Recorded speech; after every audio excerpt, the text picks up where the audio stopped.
Bien, jóvenes, entonces estábamos diciendo de la glándula tiroides. ¿Se puede escuchar y ver la pantalla? Sí, doctor. Muy bien. Entonces, hablando de lo que es la tiroides, decíamos que regula el metabolismo, y el metabolismo es la relación que existe entre la energía que se gasta para funcionar y el resultado. Entonces, hay gente que comen, por ejemplo, 2000 calorías. Entre su api, su choclo y demás cosas en el día, 2000 calorías. Y como paran mirando tele nomás tranquilotas, así no van a carpir nada, esas 2000 calorías les alcanzan para hacer su actividad diaria normal. Comen 2000 calorías y funcionando, tu corazón, tu respiración, mirando tele, haciendo tu tarea, etcétera, gastas las 2000 calorías que te comiste, entonces tu peso no modifica. O sea, siempre sigue siendo el mismo porque comes 2000 calorías y gastas 2000 calorías. Eso es lo normal. Pero hay personas que su metabolismo está disminuido. O sea, que comen 2000 calorías, pero cuando están funcionando solamente gastan 1500. Entonces, 500 ahorras y ese ahorro se convierte en grasa. Y por eso esa persona se va engordando. Y esa persona se llama hipotiroidea. Hipo quiere decir menor, más bajo. Y por el contrario, hay otras personas que comen 2000 calorías y en su funcionamiento gastan 2500. Si solo comió 2000 y gastó 2500, quiere decir que está gastando de sus reservas, de su grasa, y por eso esa persona se enflaquece. Y esas son las personas hipertiroideas. Bueno, la tiroides tiene diferentes lugares de donde se forma biológicamente, y eso lo leen ustedes aquí. Y en esta glándula tiroides vamos a encontrar una sustancia como una gelatina que es rica en esta tiroglobulina, y a partir de esta tiroglobulina y sobre todo con el consumo del yodo, el yodo, aquí está yodada, el yodo es la materia prima para poder fabricar las hormonas tiroideas. Si no tiene hormonas tiroideas, su metabolismo se vuelve muy bajo, o sea, no gasta mucha energía. Pero el problema es que cuando no gasta mucha energía y es bajo su metabolismo, ese organismo funciona así como tortuga. Apenas, sin fuerza, queriéndose dormir todo el tiempo y sin inteligencia.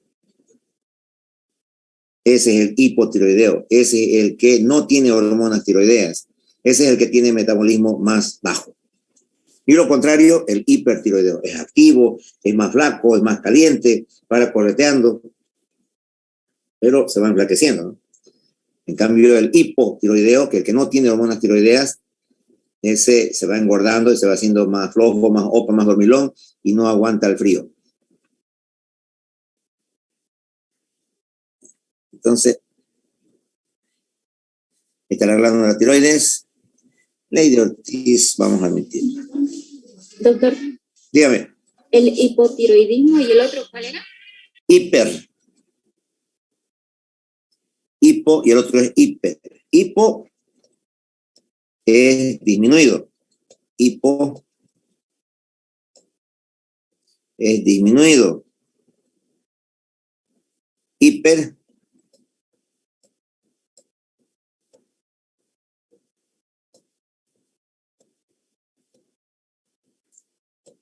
agrandado o mayor o aumentado. Más.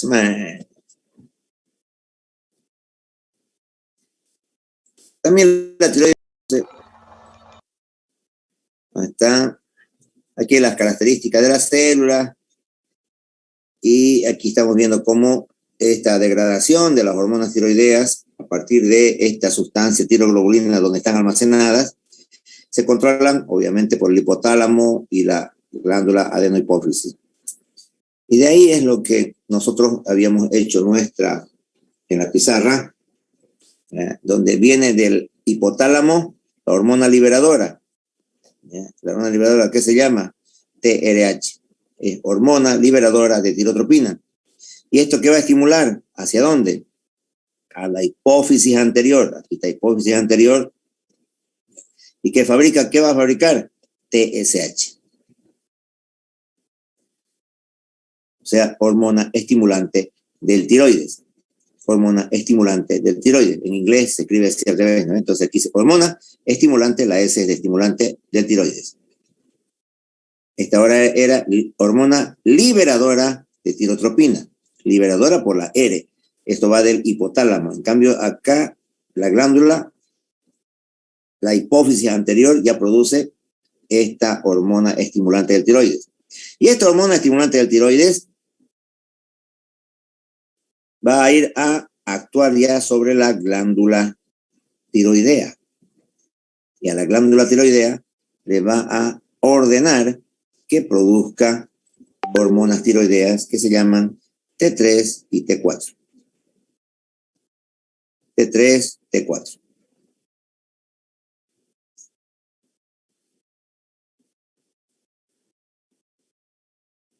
También la tiroides produce la hormona calcitonina. Y eso es para regular la calcitonina, ¿qué es lo que regula?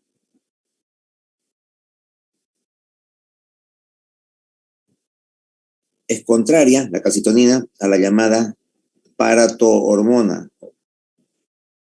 ¿Y para qué se maneja? ¿Para qué sirve? Para controlar el depósito de calcio en el hueso o la salida de calcio en el hueso. ¿Salida para qué? Para que esté el calcio en la sangre, porque el calcio es el que funciona cuando existe contracción muscular. Entonces imagínense si no hay calcio, el músculo cardíaco no se va a poder contraer y se muere la persona, ¿no?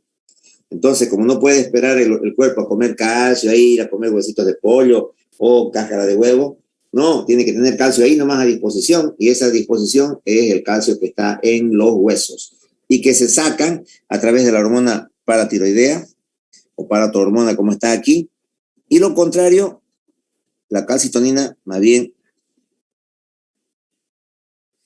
mete el calcio hacia el hueso. Entonces, de esa forma, entre la paratohormona y la calcitonina regulan la cantidad de calcio que tiene que haber en sangre, porque no puede haber ni mucho ni poco, porque da sintomatología, ¿no? Entonces, acá estaba lo que estaba diciendo, las hormonas tiroideas, triiodotironina o llamada T3, y la tiroxina o tetraiodotironina llamada T4.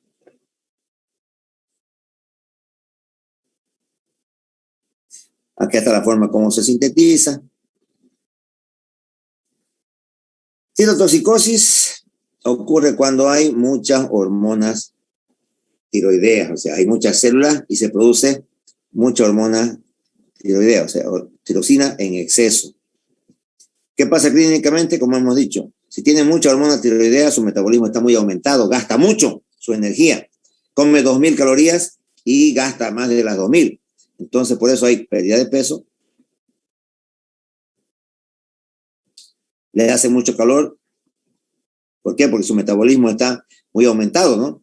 Para con temblores, pulso rápido, y los ojos se le salen hacia afuera. Eso se llama protrusión de los ojos, exoftalmos. ¿Ya? ¿Debido a qué? A que en el ojo, por detrás del ojo, hay músculos y hay tejidos que se inflaman y lo empujan al globo ocular hacia afuera. Estos son los conceptos claves de tiroides que los van a ir leyendo para los exámenes. Revisan esos conceptos. Y la paratiroides es lo que hemos dicho, son glándulas que están ubicadas en la parte posterior de la tiroides y van a regular el funcionamiento de las cantidades del calcio.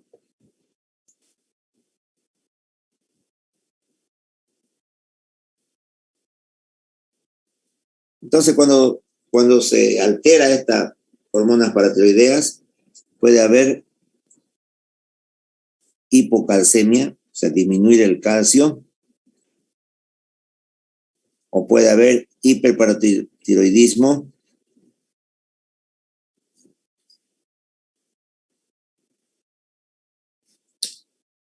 que va a aumentar el calcio. A ver.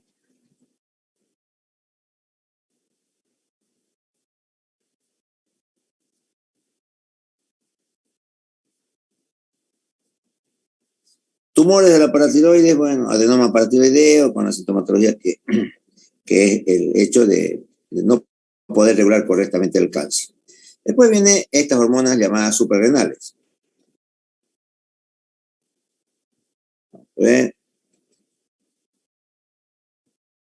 Suprarrenales. Supra porque están encima renales del riñón. Entonces, si este es el riñón, como hemos hecho un dibujito en el riñoncito, aquí está su vascularización. Aquí arriba está esta glándula suprarrenales, que tiene 3 capas: inferior, media y superior. La superior es la corteza suprarrenal.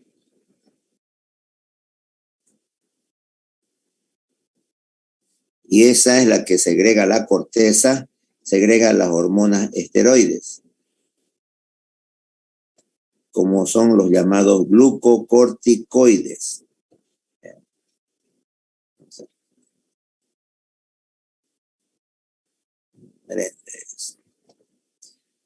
Y aquí están sus zonas, ¿no?, de las cortezas. Como la zona, hay una zona que se llama zona glomerular, zona fasciculada y zona reticular. Y todas están recubiertas por una cápsula. La cápsula es lo de encima. Entonces tiene tres capas. 1, 2 y la tercera capa. Cada una de las capas tiene su característica diferente. Esta zona de arriba fabrica lo que se llama aldosterona. Aldosterona.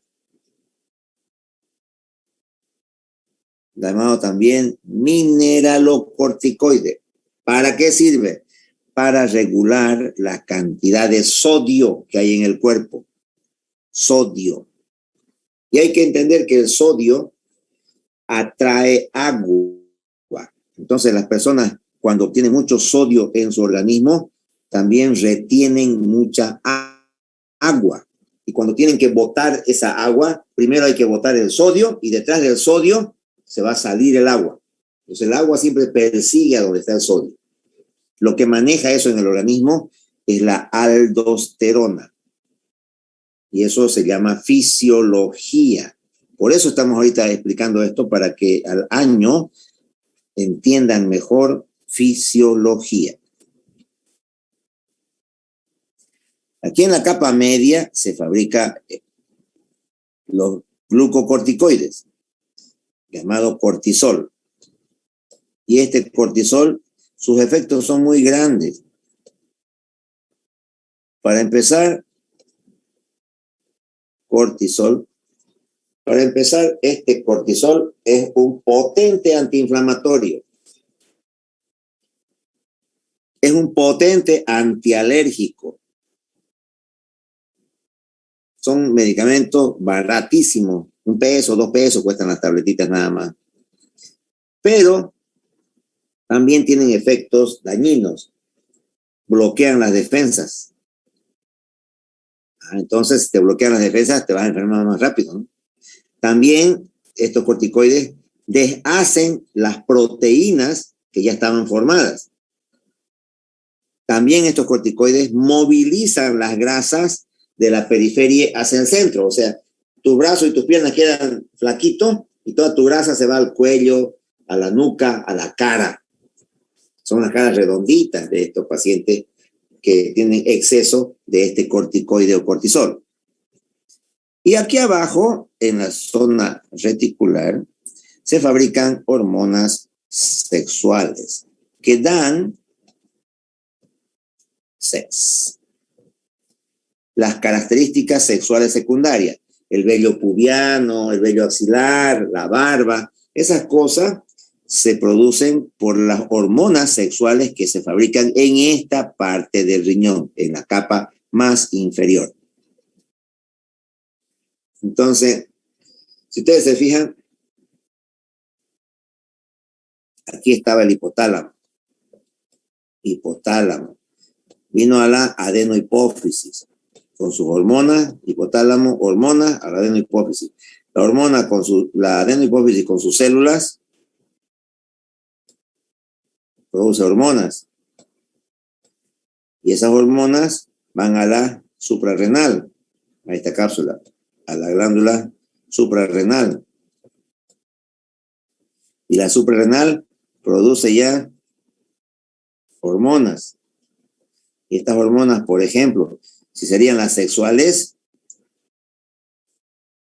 si serían las hormonas sexuales, haría que un niñito que tiene mal su producción, un niñito de pocos años pueda ya tener vello pubiano, por ejemplo. Y su mamá cuando lo está bañando, pues generalmente ustedes lo bañan, pues lava ropa a tu mamá y ya cuando han enjuagado, en la última agua de la ropa lavada, te agarra vos y te sube a la lavarropa esa y ahí te bañan, pues, ¿no? Por eso vos contento y te bañas con agua fría porque desde guaguita te han entrenado. Yo nunca, hasta ahorita nunca me bañé en mi vida con agua fría, nunca, aunque sea verano. Ya, ustedes son machos para eso. Entonces, si a ese niño Yasmani, su mamá le ve que tiene vello pubiano en guaguita en 5 añitos, contenta de que la mamá se pone, no es contenta. Hay que pensar que si tiene vello pubiano, tiene un exceso de estas hormonas sexuales. Y habría que operarlo. Es fácil operarlo cuando el tumor estaría en las suprarrenales. Entras a su abdomen, buscas el riñón y aquí están las glandulitas y le puedes sacar el tumor. ¿Ya? Pero si el tumor estaría aquí en la adenohipófisis, más difícil, pues, ¿no? Entrar a la adenohipófisis hasta la silla turca, vas a tener que entrar por el cerebro y al querer llegar a la silla turca tenés que cortar muchas neuronas. Y al cortar muchas neuronas puede que no maneje ya los bracitos, puede que no camine, puede que no hable. Entonces no se puede hacer eso. Por eso se los opera por aquí abajo, por la parte superior del paladar. Ahí se las encuentra más cerquita a la adenohipófisis. Pero sigue siendo cirugías muy complicadas. Y peor todavía, si el tumor es en el hipotálamo, tenés que ir a orguetear el cerebro. Entonces eso para que se den cuenta cómo puede alterarse grandemente la fisiología de un paciente por nada más que se desregula el funcionamiento o la producción, mejor dicho, de ciertas hormonas. Y hay que ver que el desarreglo puede ser en cualquiera de estos niveles en los cuales existe una interacción entre las glándulas y las hormonas. Luz Martínez levantó la mano. ¿Qué dice Luz Martínez? ¿Cuáles son las consecuencias, doctor, para que sufra esta patología? ¿Cuáles son las consecuencias para que sufra un exceso de hormonas? No, las causas pueden ser tumores, ¿no es cierto? Las causas para que produzca más hormonas pueden ser tumores. Y los tumores, como es cáncer, no tienen una causa muy bien explicada. El cáncer todavía sigue siendo una de las causas de mortalidad muy grandes porque no se sabe exactamente por qué se produce. Hay ciertas teorías, hay explicaciones para ciertos cánceres nada más, pero no se sabe. La consecuencia en estos casos es que el niñito empieza a madurar muy rápidamente, ¿no? Y si madura muy rápidamente, esas hormonas sexuales pueden alterar su desarrollo, es decir, algunos de estos se quedan muy petizos, ¿ya? Y además empiezan ya pues con unas hormonas sexuales masculinas cuando están chiquititos, entonces ya empiezan a tener deseo sexual, todas esas cosas cuando son guaguitas, pues. O sea, es gravísimo cuando hay este tipo de alteraciones en cualquiera de estas glándulas. No sé, a ver, de nuevo tu pregunta, si es que se respondió o es que es otra la pregunta. Sí, era esa, doctor, era la cosa, sí. Sigamos entonces.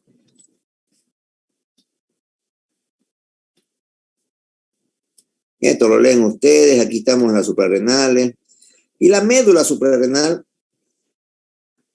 o sea, lo de más abajo de las suprarrenales, que es la glándula, que si la dibujamos acá, una suprarrenal, hemos dicho, tiene así, y aquí arriba una capa que produce aldosterona, aquí al medio la que produce corticoides, aquí abajo la que produce hormonas sexuales. Y esto de aquí es la médula, y la médula secreta esta sustancia que se llaman catecolaminas.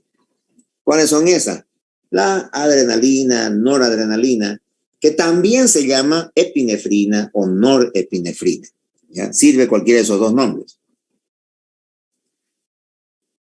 Tumores y enfermedades de la corteza suprarrenal es ya lo que hemos visto, donde puede aumentarse o puede disminuirse. Y en esos casos, cuando se aumenta mucho la producción, se produce este síndrome de Cushing, que es el que le pone a los pacientes con una obesidad central, o sea, tu grasa se va al centro, te salen estrías, osteoporosis, te da diabetes, te pones hipertenso, hay debilidad muscular, trastornos mentales, y aquí es lo que hay su carita de luna llena. Hugo Chávez, por ejemplo, el presidente venezolano, cuando le dio cáncer, fue a Cuba y allá le pusieron corticoides después por montones y quedó así. Volvió y su cara bien redonda, ¿no? Hay que estar gordito, no es que estaba gordito, sino que eran los efectos de el haber usado muchos corticoides por la enfermedad que él tenía. Y el síndrome de Cohn es cuando aumenta mucho los mineralocorticoides. O sea, cuando aumenta mucho la aldosterona reabsorbe sodio y elimina potasio.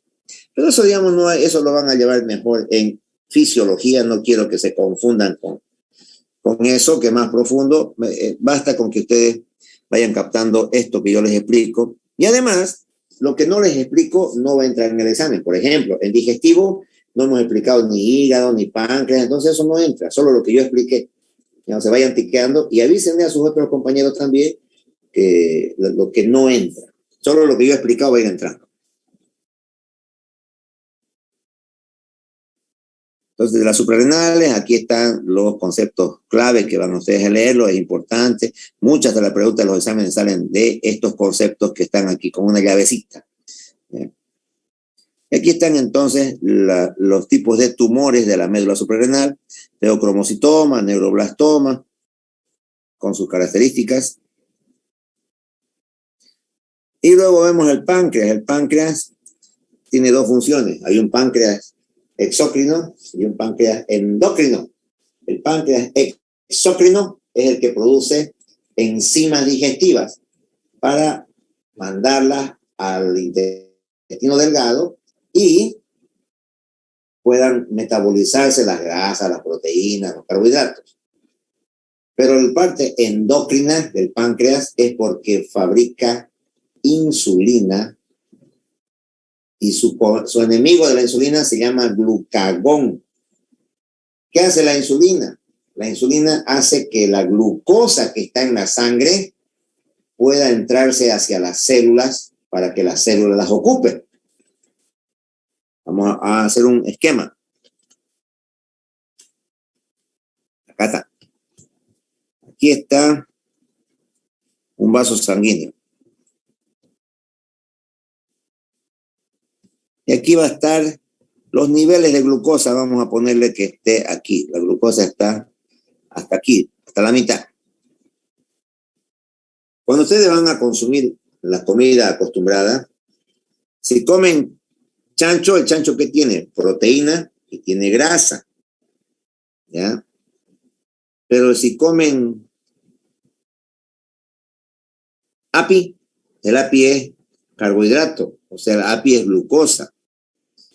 Comen arroz, igual es carbohidrato, o sea, es glucosa.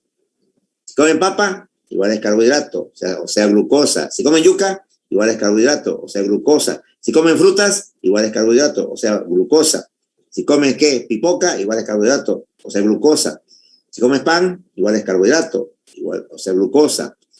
Entonces, si ustedes se fijan, casi todo lo que consumen ustedes es carbohidrato, o sea, es glucosa. Y esa glucosa entonces va a ir aumentando ahí en tu sangre.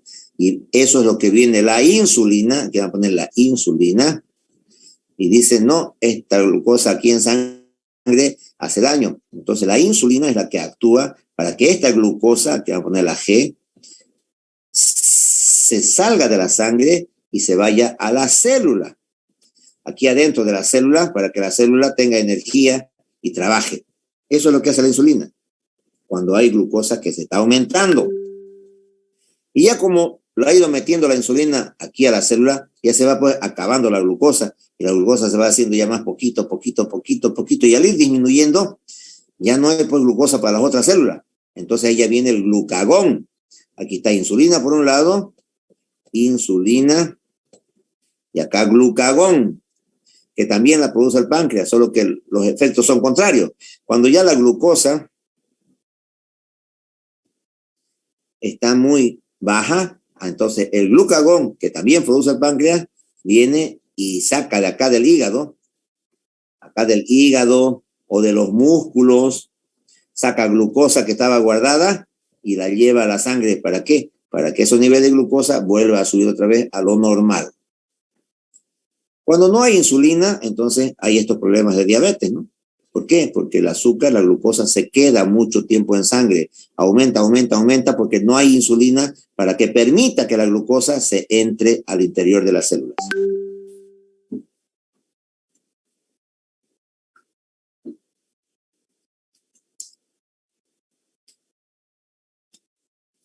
Ya hay diabetes tipo 1 que le da a los niñitos, ¿ya?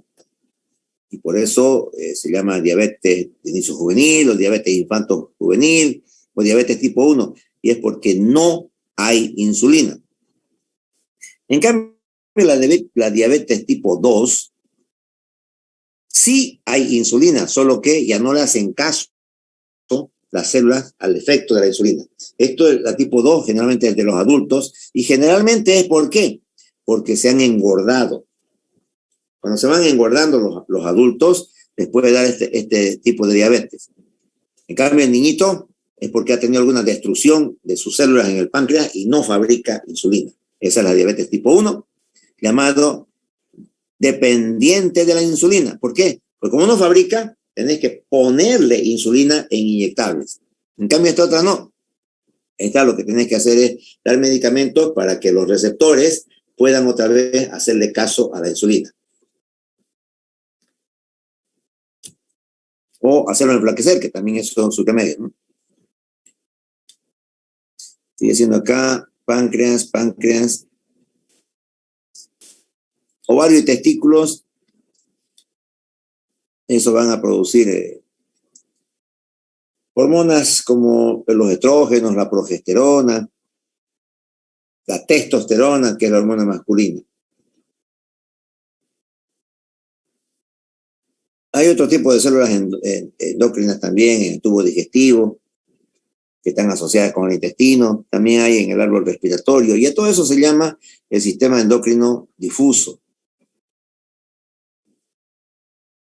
que no es tan importante, por eso es lo que no les vamos a dar. Esto no lo saltamos.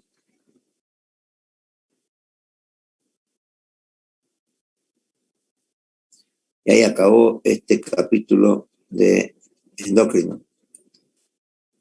Entonces vayan ya leyendo. Seguramente la siguiente semana les voy a avisar, les voy a subir el examen otra vez a la plataforma de estos temas de histología, ¿ya? Hagan una lista más bien y mandan al grupo la lista de lo que ya hemos avanzado para que yo vea qué es lo que nos falta y pueda programar bien el examen. Fíjense lo que ya hemos avanzado, me hacen un listado y me lo mandan al grupo, ¿no? Para que yo, en base a eso, prepare las preguntas. Doctor, solamente el título de cada tema que hemos avanzado, ¿verdad? ¿Cómo? El título nada más de cada tema, ¿verdad? No Claro, solo el título nada más de cada tema. Ya en histología, digamos, en histología, tema 1, no te desconectes, o introducción, ya, así van poniendo los títulos nada más para que yo en base a eso saque las preguntas, ¿no? Por ejemplo, sangre no hemos hecho todavía, retículo arterial no hemos hecho, ya, hay muchas cosas que no hemos hecho, pero muchas que también ya hemos hecho. Entonces, esas que ya hemos hecho, vamos a poner al examen, y las que no hemos hecho, explicamos para que entre al final, junto con esto del segundo parcial. Si no hay más preguntas, vayan a estudiar y a tomar su API. Y estén atentos para cuando les pase yo la señal de que van a entrar a buscar el examen. Le va a estar, pues no le sale como han hecho en el primer parcial, eso. Y al final vamos a dar solo de histología. No va a entrar embrio. Buenas noches, jóvenes. Vayan a tomar su API. Doctor, una pregunta. Dígame. Mejor dicho, nos va a avisar una semana antes para dar el examen, ¿no? O para subirlo a la plataforma.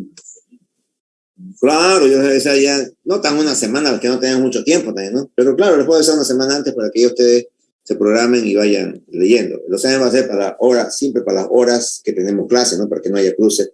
Por eso no se dejen poner exámenes en nuestras horas, ni lunes ni miércoles no pueden dejar que los otros docentes pongan exámenes a esa mi hora. ¿Listo? Eso cuiden.